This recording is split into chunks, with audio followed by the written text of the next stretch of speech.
Surawisesa Jaya Perkosa. Surawisesa Jaya Perkosa. Surawisesa Jaya Perkosa.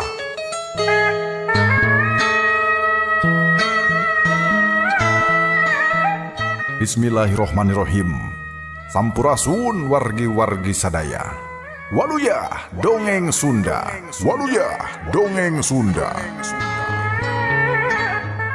Channel YouTube Gilang Kasnadi Channel Dongeng Sunda Kang Gilang sejam medar hiji carita dina judul Surawisesa Jaya Perkosa. Lalampahan Prabu Surawisesa, Raja kedua Pajajaran tahun 1520 hiji tepikeun ka tahun 1535 Masehi, ngarasa gagal dina ngurus nagara, ambar hayat di ngarasa jamuga diurus ku ibu raja. Sabab salian ti wilayah Pajajaran beuki ngaheuretan. Kehidupan sosial ekonomi rakyat beki nyerorot. Kurang Cirebon, Pajajaran diboykot dibere hak melian hasil laut kayaning petis, rasi, uyah jeung lauk asin. Kulantaran kitu, ekonomi kaganggu, rahayat jadi balangsa.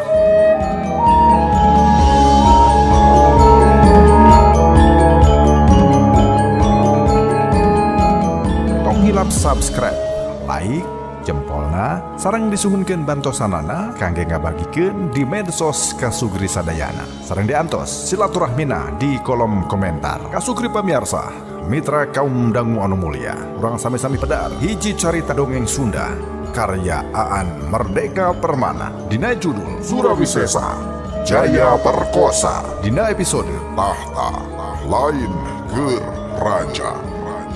Wilujeng ngadangukeun Waluya Dongeng Sunda.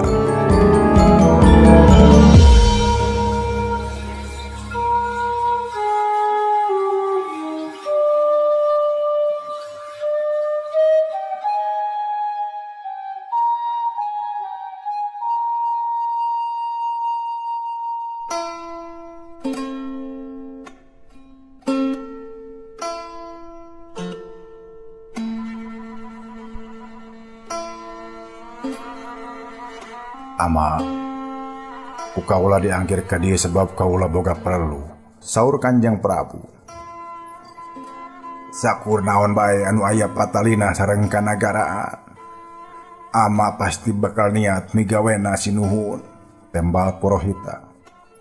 Kanjeng Prabu unggut-unggutan, kieu ama, kaula teh hayang boga selir. Ari anu ku kaula kataksir pikeun piselireun teh nyata lian. Iwal ti Sri Matika nu ayeuna aya di hareupeun kaula. Kumaha? Tumanya jeung menta bolongan ukur ka Purohita tapi anu rareuwasna mah sarerea. Nyaeta nu aya di Bale Sinewaka harita. Sang permaisuri anu calik gigireunana mungguh ngarabu dampal panangan Kanjeng Prabu bakat kureuwas. Nu sejen mah ukur ting polohok cara langap. Damun harita rabeng laleur moal teu pasti asup kana sungut kasugri pamiarsa. Kabaya. Mani kureuwas di walasna colohok. Teu karasa aya laleur lima asup ge jol digayem we. Aduh kasugri agak teraskeun. Ngara teu serius teh urang rada heureuy saeutik nya. Nu penting teu ngaganggu jalan carita we. Mangga urang teraskeun.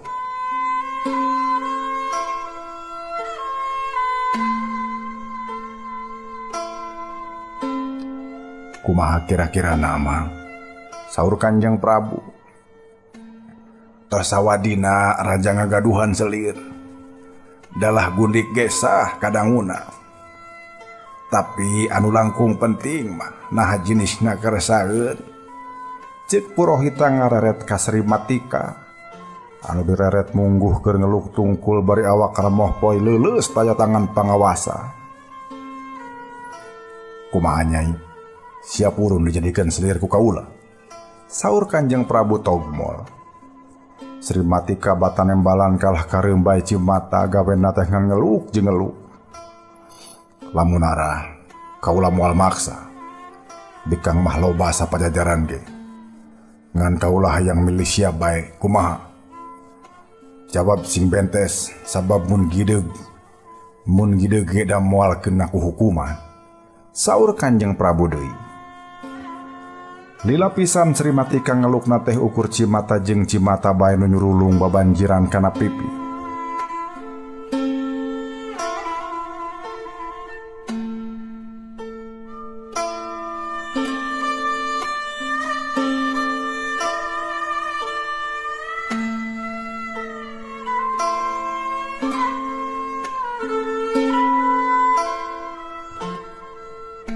Kumaha?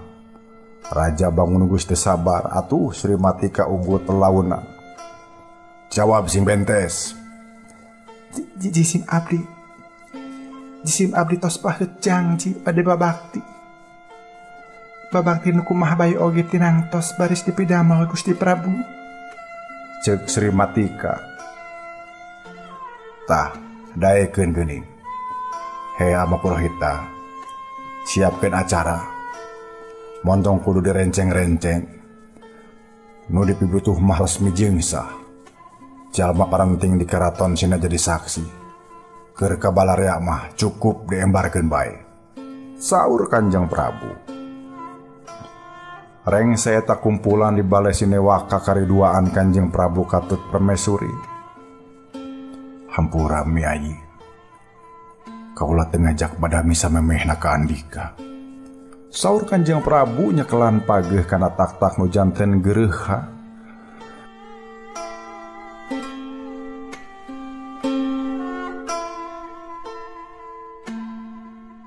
Ari dicekelan tak-takna malah ngabalengeh imut teu geuneuk teu maleuk-meuk bangunna teh. Daparan tos guratna nu jadi raja. Mun ukur gaduh hiji, palias dianggap teu payu ka wanoja Kakang. Ukur kitu permaisuri cumariosna teh. Kanjeng Prabu neuteup geugeut ka ingkang garwa tos kitu mah ngusap lalaunan kana embun-embunan sang permaisuri. Teu kacaturkeun ka Sugri kumaha anu disebut pertikahan raja anu basajan sabab embung direnceng-renceng teh.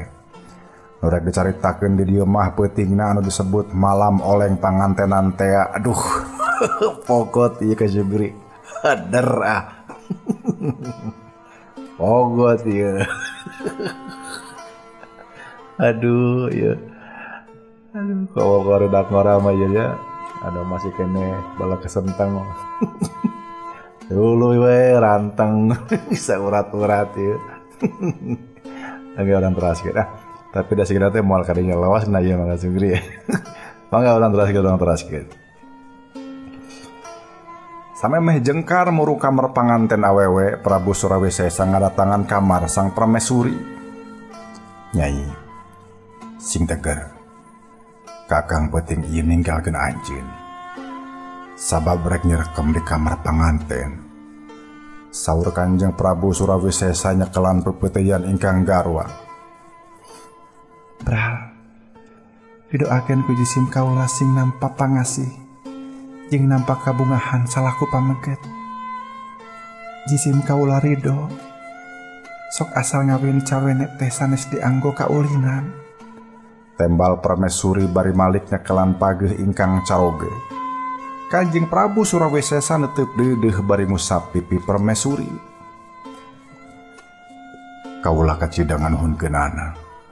Kana pangajian Andika ka kaula Kakang. Saur Kanjeng Prabu neuteup lalap deui tur ari geus kitu mah inyana kaluar ti kamar permaisuri.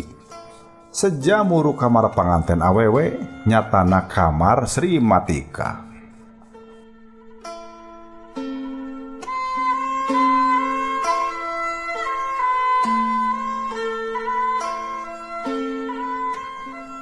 Sup ka kamar bogana Sri Matika kaambe seseungitan anu ngahudang dirahi ka Sugri. Dina rohangan anu rayem-rayem ku sabab palita cahayana ukur kakalicesan rek pareum.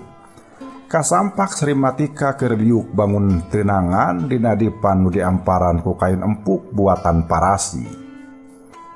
Kain empuk teh pulas beureum ditaretes ku inten permata ting borelak cahayana sawaktu katojo ku lampu palita. Sri Matika keur ngeluk tungkul buukna ngarumbay panjang sarot harigu ngahajati digelungkeun. Kanjeng Prabu milih calik dina bangku ukir sakedapan ting haruleng taya nu nyuara taya nu gerak. Sanggeus rada lila ka kuping rengha panjang Kanjeng Prabu. Sri Matika ulah salah panyangka yen kaula salaku lalakinya gampilkeun ka awewe. Komo abong kena pangkat raja. Teu, kaula lain tukang ka awewe jeung kaula terek ngahina ka awewe. Kaula ngawin Andika teh ku hayang ngajaga kehormatan Andika salaku awewe. Nasib Andika katingalina goreng bae. Sugaan lamun Andika ku kaula dikawin mah. Dengan moal aya nu dekuane nyisi kuli deui. Sok mangpaatkeun kadudukan Andika salaku selir. Bisi hayang dunya barana, bisi hayang kakawasaan ku kaula ditedunan, kajaba hiji, kacinta ti lalaki. Andika dibere nyaho ti ayeuna. Kacinta jeung kasatiaan kaula ka awewe mah ukur kadamiai darmaksa. Nyaeta awewe nu ayeuna jadi permaisuri nagara. Saur Kanjeng Prabu. Ngadenget kasauran raja kitu Sri Matika nyegruk ceurik. Tur harita keneh turun tina dipan ngagabruk ngarangkul sampean raja. Sri Matika ngagalemohan sampean raja bade tetep sumegruk. Hatur nuhun kana pangajian salira ka kaum wanita. Ku jisim abdi moal bade dimamoretkeun. Ku ka adri jisim abdi ka salira. Jisim abdi sumpah moal deg incah balilahan babakti ka salira dugi katungtung nyawa. Cek Sri Matika bari selang-selang agalemohan sampean raja. Kanjeng Prabu ngusapan embun-embunan Sri Matika anu harita geus resmi jadi geureuhana.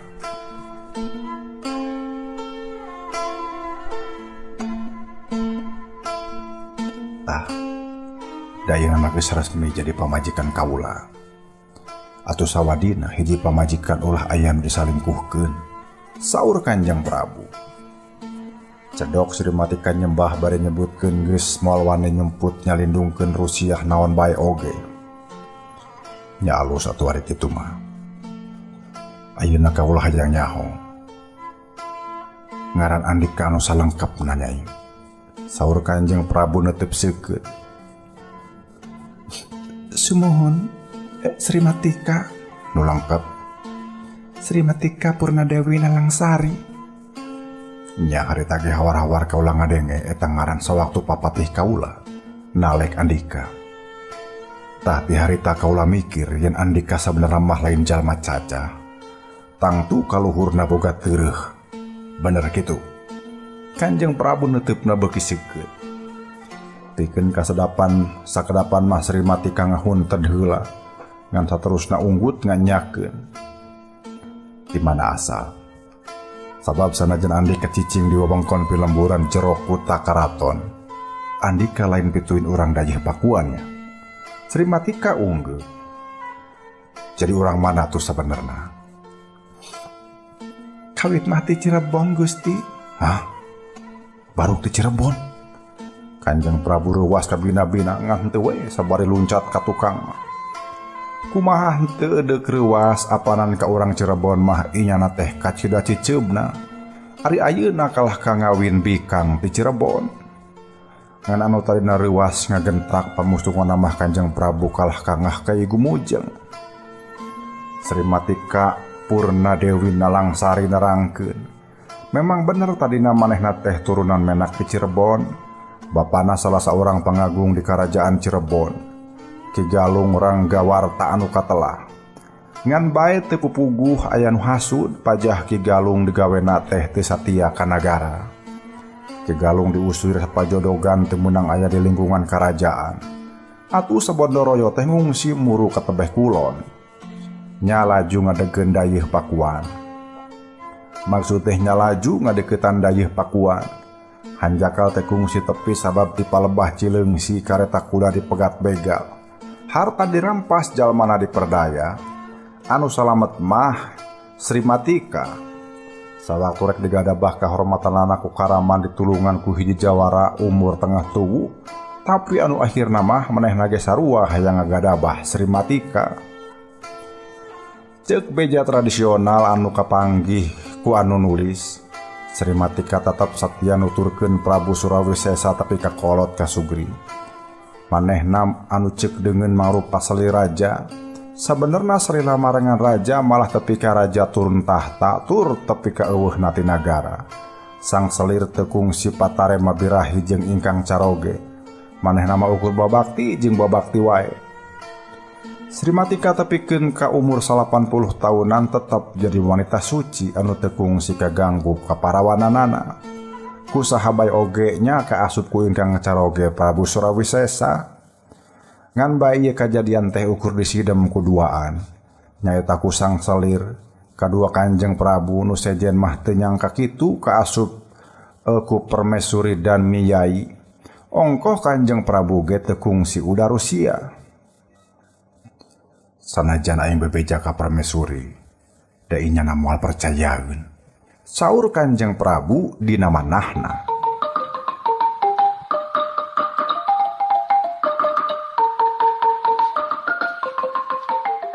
Kanjeng Prabu Surawisesa teh hiji raja anu ageng ambisi ka Sugri.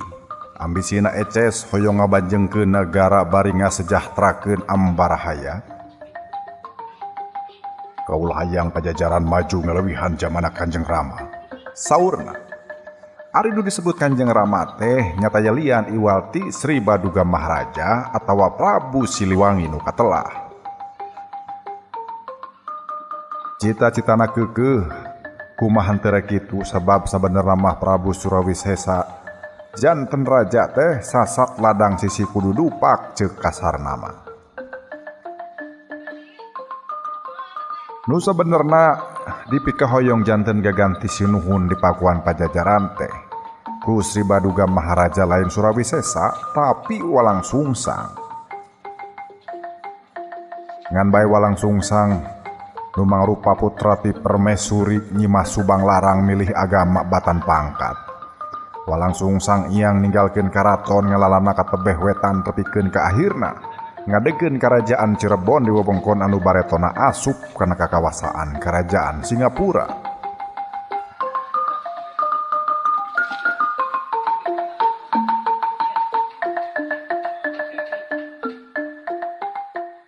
Sanggeus ditinggalkeun ku Walang Sungsang ka Sugri, si Baduga Maharaja masih keneh ngaraos bingungnya saha atuh sabenerna anu pantes ngagantikeun dirina. Inyana loba nurunkeun turunan lalaki ti sawatara selir tur sararea ambisina badag hayang papada ngagantikeun raja. Atuh gampil ka cida ama, saena mah disaembarakeun bae sing saha anu unggul jurit dina saembara. Nyaeta pisan anu sah janten raja.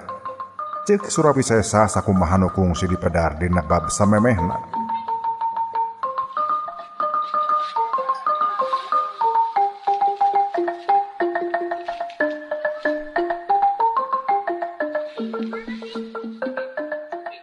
Ingkang Rama ngahuleng sapajodogan Dewaka tiasa nyimpulkeun hiji putusan usulan Surawisesa memang kaharti. Tina sakitu palaputra ka Sugri anu ageng katineungna hoyong janten raja tangtu kudu dipilih ngaliwatan saembara. Eueuh deui anu disaembarakeun teh ukur soal kadigjayan. Kanjeng Prabu salaresna mah nogencang lamun saembara diayakeun. Nu meunang pasti Surawisesa ari sababna tina sakitu jumlah para putra ti selir anu pangbedasna mah anu cingcing jeung anu boga elmu panemu jampe pamake sampurna mah eueuh deui iwal ti Surawisesa.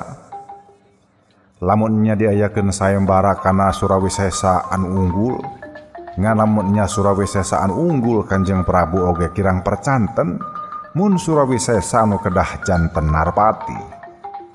Ari sababna Surawisesa mah ukur kuat dina wawasen kadugalan, da ari dina paripolah anu wijaksana mah henteu, malah kapanggih ku ingkang Rama yen pasipatan Surawisesa mah. Nya malah kapanggih ku ingkang Rama yen pasipatan Surawisesa mah degdeg ler taya hampura sahao kadua gaplok, jeung lamun uras-urus patelak hayang nangagunakeun jalan heuras, mun perlu gelut nya gelut, mun perlu perang nya perang.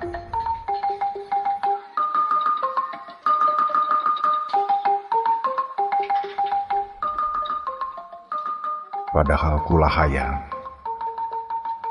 nu pantes jadi raja di Pajajaran mah kudu anu teas perut, lega aur. Saur manah Kanjeng Prabu harita. Maksudna anu dijadikeun pimpinan teh anu jadi pamimpin mah kudu tegas tapi wijaksana, lain ukur ngagugulukeun nafsu amarah. Ngan bae harita teu kaemut jalan kumaha anu disebutkeun panghadena. Tina 40 selir aya puluh-puluh raja sinatria anu hakna sarua pikeun ngagantikeun dirina. Eueuh deui cara dina milih pirajaeun kudu ku sayembara kebedasan. Raden Surawisesa mah bungah kacida raja geus bisa mutuskeun kitu teh. Sabab hatena geus ngajudi yen dirina anu engke baris unggul dina sayembara. Ama supados henteu nyongkolong kana waktu kumaha saupami giliran jisim kaula mah. Teu kedah hiji lawan hiji lah. Sawios jisim kaula saurang dihurup ku obatan. Pokona saupami jisim kaula anu kagiliran medal di pakalangan hoyong dirampug ku paling sakedik nya ku obatan bae mah. Kumaha ama? Ngadangu cariosan anu sombong kitu atuh pala putra sanesna ngaraos asa kahina. Asa kalelece malah teu keheul ku keheul-keheulna salah saurang putra selir anu teu kiat nahan amarah mah langsung bae ngabelesak niat ngakalahkeun Raden Surawisesa. Ngan edas acan ge tepi awakna geus ngalagedai manten kebut ngajengkang ka tukang. Tepi rata teh kasugri ukur pandangan Raden Surawisesa ngagupai ka hareup. Tos kitu dampal pandanganana disurungkeun geblag bae nu rek ngobrol teh ngageblag ka tukang.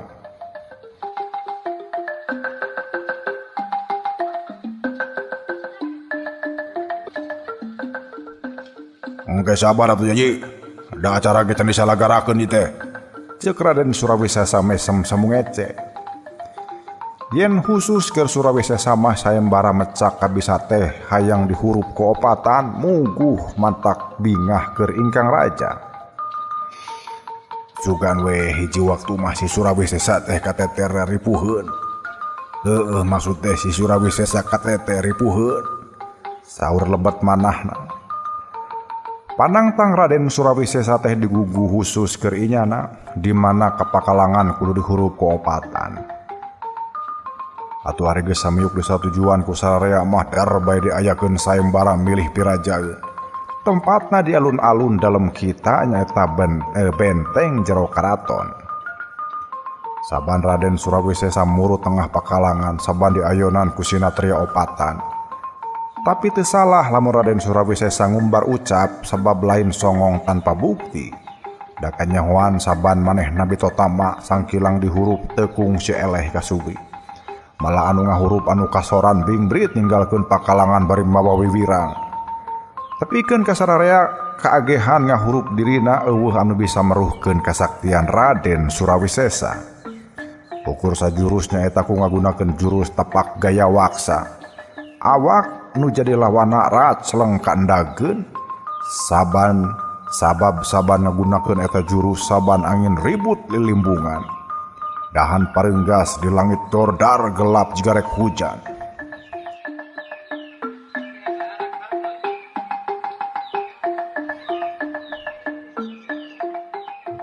Ukur dia seorang menuhan syarat jadi raja teh euy. Carek ingkang rama bungah teu bunga. Nya carek ingkang rama bungah teu bunga. Bungah nada puguh gaganti inyana teh eces jalma bedas anu sanggup nang tayungan negara. Tina pangrobeda musuh. Ari teu bungahna kasugri eta mun emut kana sologotona ngajalanan hirup. Kusri Baduga Maharaja mah geus katangkep palasipah Surawisesa.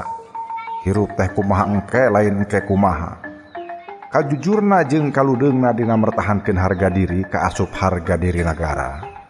Geus kapeunteun tinggal kawijaksanaanana anu acan mah. Sawaktu urang Cirebon ngeureunnan seba kapakuan, kapanan ukur Surawisesa anu ngusulkeun sangkan Cirebon teh kudu diobrot. Eta teh ngarah leutik, negara leutik eta teh. Tadina ge kaereh ka urang, malah bawahan galuh. Nah ari sanggeus diogo di memenan, bet kalah ngalunjak. Mangga sarenan jisim kaula 500 prajurit. Dek diobrok tapi katumpur ke akar-akarna ku jisim kaula mah. Kitu tah ama. Ceuk Raden Surawisesa keheul ka Walang Sungsang. Walang Sungsang teh dulur pateterean ti putra permaisuri Nyimah Subang Larang. Surawisesa mah kacida teu resepeunana sabab Walang Sungsang geus dianggap nguhak jeung campelaka kolot. Ku gara-gara agama kolu nyieun polah kitu.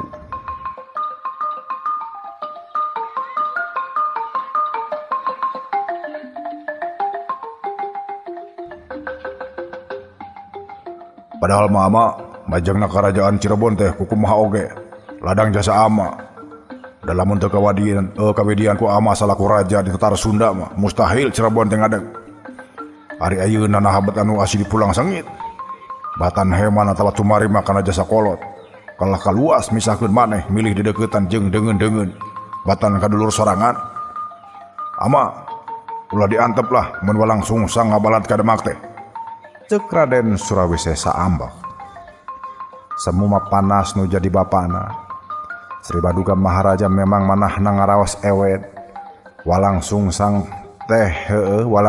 teh putra anu pangdipikanya ahna. Kumaha tere kitu dapanan ka ingkang permaisuri oge nyaeta bianga Walang Sungsang. Inyana kalintang cintana. Malah kapan lelembutan Sang Prabu mah milih Walang Sungsang anu janten gagantina teh. Ayeuna ku balukar beda agama Walang Sungsang ge milih megatkeun babarayaan. Dina kahirupan sosial politik kanagaraan, kolu wani misahkeun maneh. Hayang ngadeg sorangan jadi negara anu ceuk Walang Sungsang mah disebutna teh negara merdeka cenah. Ingkang Prabu manahna no gencang aya patelak hate, mana anu kudu diunggulkeun antara kanyaah kanu jadi putra sareng ngajaga wibawa negara. Mun Cirebon teh diperangan hartina Pajajaran teh boga wibawa. Mun diperangan hartina bapa rek ngabinasa nu jadi anak. Ceuk catatan sajarah Kasugri. Sanajan Pajajaran kungsi ngiyangkeun bala tentara pikeun ngahukum Cirebon, tapi dina zaman Sri Baduga Maharaja teu kungsi aya patelak badag secara militer. Sang Walang Sungsang tetep hormat kanu jadi sepuh. Sawangsulna Sri Baduga Maharaja oge heman kanu jadi putra. Ngan meureun ayeuna mah kawatesanan ku urusan politik tata negara. Sri Baduga Maharaja tara ngalanglang Cirebon atuh Walang Sungsang tara sowan ka pakuan Pajajaran deui. Anak jeung bapa teh geus teu patepung. Memusuhan antara Pajajaran jeung Cirebon mimiti ragot sanggeusna Sri Baduga Maharaja turun tahta diganti ku Prabu Surawisesa. Meureun ku sabab dianggap geus satata, Cirebon oge beuki wani nyieun kawijakan-kawijakan nu dianggap ngarugikeun Pajajaran. Salah sahiji ketak Cirebon diantarana kudu ngajalankeun politik embargo petis jeung tarasi.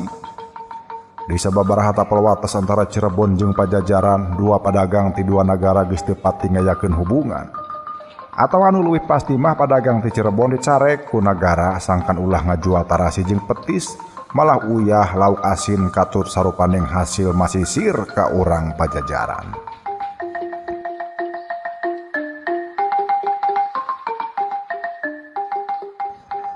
Di embargo ekonomi sarupa kitu teu mustahil rahayat Pajajaran jadi barongkeakan. Ari petis jeung tarasi angot uyah puguh geus jadi pangabutuh sapopoe keur saha bae oge kaasup keur warga Pajajaran. Teu boga tarasi jeung teu boga petis masih keneh bisa maksakeun paling papasakan teh jadi teu karasa eco. Tapi lamun uyah ge sarua geus dieureunnan eta bahaya keur ngajaga kasehatan awak. Lamun dahar begitu mirasa karena kesehatan awak dia bakal ngaganggu, malah bisa-bisa teu boga semangat hirup. Karegejegan ekonomi Pajajaran beuki lila beuki ngagejret sanggeusna dina taun 1527 Banten direbut ku gabungan Cirebon jeung Demak. Malah sataun ti harita palabuhan Sunda Kalapa oge direbut. Pajajaran anu satadina boga pangupa jiwa dina laut jeung di muhara ayeuna ukur kumawasa di Padaleman.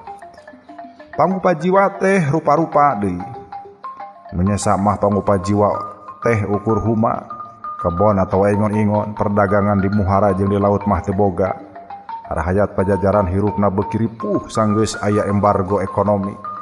Lamun sakalina hayang boga petis, hayang boga tarasi jeung hayang boga uyah teh, pagulinganana kudu badag jeung teu saimbang sabab ngaliwatan perdagangan demit. Kasugri pamirsa, urang cekapkeun dugi ka dieu heula pedaran acara Dongeng Sunda Kang Gilang nu kapidangkeun di channel YouTube Gilang Kastadi Channel dina judul Surawi Sesa Jaya Perkosa. Tong hilap subscribe, like, bagikeun di medsos Kasugri sadayana sareng diantos silaturahmina di kolom komentar. Urang tepang dangmu deui enjing, wilujeng kantun. Waluya Dongeng Sunda.